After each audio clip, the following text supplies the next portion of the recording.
Hey everyone, it's Dr. Ramani. Welcome back to this YouTube channel on narcissism, narcissistic relationships, and healing from these relationships.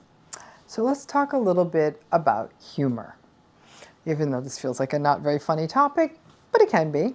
And there is that ongoing belief that the comedians and comics out there are the darkest people of all, that they're the people who turn their pain into humor, and that the funnier they are, actually the scarier their lives have been. So let's take a look at humor and how it functions as a tool for survivors of narcissistic abuse. So a few different ways. One of the first ways it does that is that humor kept you safe in many cases. Interestingly, funny people are often not viewed as a threat, especially if your way of expressing humor isn't sarcastic and biting, and especially if it's self-deprecating. Heaven forbid if you were sullen or angry or pointing out that the narcissistic person in your midst was evidencing bad behavior. Then they would have raged out at you. But if you could turn that moment into a joke, and especially if your sense of humor was something that the narcissistic person chuckled at or liked, that sense of humor of yours could serve a lot of function. Your humor would potentially turn you into something unthreatening, almost like a court jester. It could pull their anger off of you, and then maybe they turn it onto someone else, but for a minute it would be nice to have a reprieve. And it may actually have made them laugh, which could have been enough, that shift to laughter, to tone down the narcissistic person's anger. This gambit, this tactic of humor, could have worked in families, workplaces, friend groups, but I often liken surviving these relationships to sometimes having to be like a rodeo clown. Distract the raging bull long enough to get them off their path. This idea of humor as safety is typically a tactic learned by at least some people within narcissistic family systems in childhood, and it can go a long way to keeping you safe if it worked.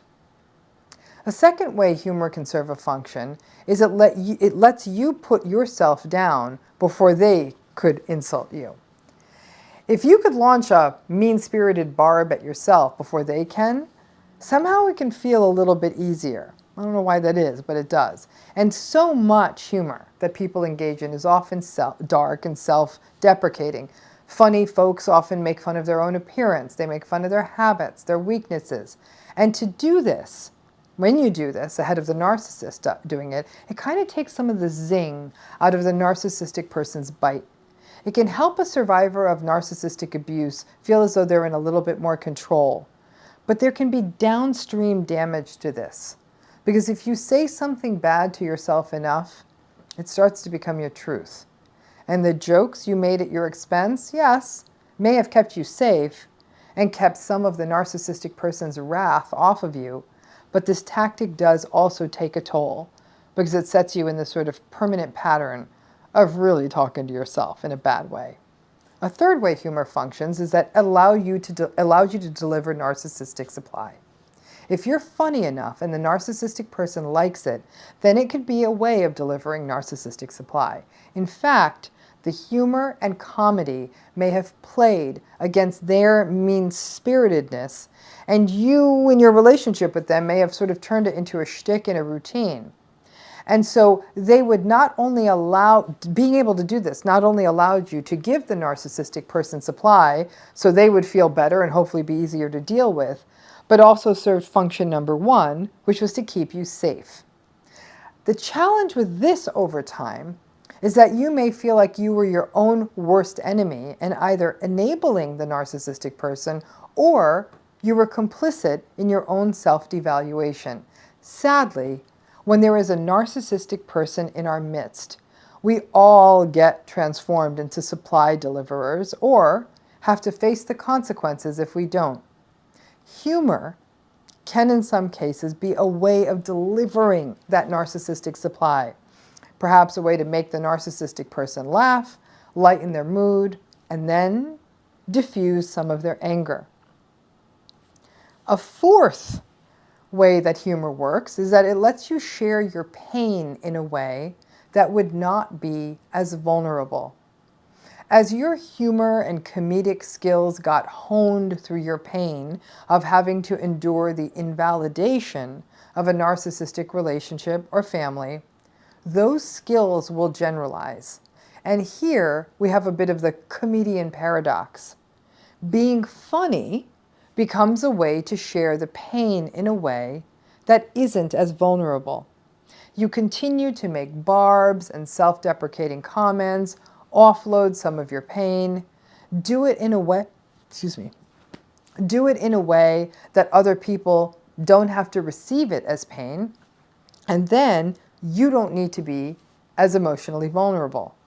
Those witty one-liners and sarcastic barbs can be a way for you to share that cynicism that being exposed to a narcissistically abusive relationship can fill us up with, to put a humorous twist on some of the more painful things.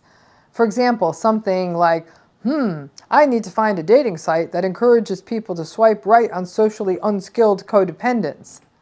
So a person who might say something like that, instead of having to sit with the loneliness and fears around dating, turns it into something that people will laugh at. And that can also, again, put you in an interesting place in a narcissistic relationship. And the fifth is you used humor to protect yourself. It's that rodeo clown again. But in the world at large, while our humor may have protected us from the narcissistic people themselves, it can also protect us in the world. Narcissistic abuse undercuts a sense of safety in many close relationships and can even fuel social anxiety, because these relationships can leave us not trusting our own instincts in any kind of social relationships. The narcissistic people often told us, you're very socially unskilled. And being funny is a way of being disarming and approachable. Interestingly, the flip side of that is being funny, unfortunately, can also put up walls. People may enjoy being with funny people, but it can also prevent deeper intimacy. The humor becomes a defense that keeps the person safe. And ultimately, just like the rodeo clown, you're distracting and ultimately jumping in that barrel to stay safe. But that also means that no one can get close. Humor is great, and I have to say I've seen it work beautifully as a primary defense for myself and for many people who've been through narcissistic relationships. But it also comes with a downside of interfering with intimacy, of continuing to speak about ourselves in disparaging terms, of holding us back from vulnerability, and in some ways kind of getting into cahoots with the narcissistic folks. But I get it. The laughter can be disarming and creates a social space that might cut through the social anxiety that the narcissistic abuse can often leave us with. I know anytime I hear someone who's really funny, there's something behind it. Just be aware that humor is a gift, but be aware of how you use it, of all the defenses you can have. It certainly does bring a smile into the world, but be sure it is also not allowing you to explore the hurts that these relationships can cause. But keep being funny. The alternative sucks. Thanks again.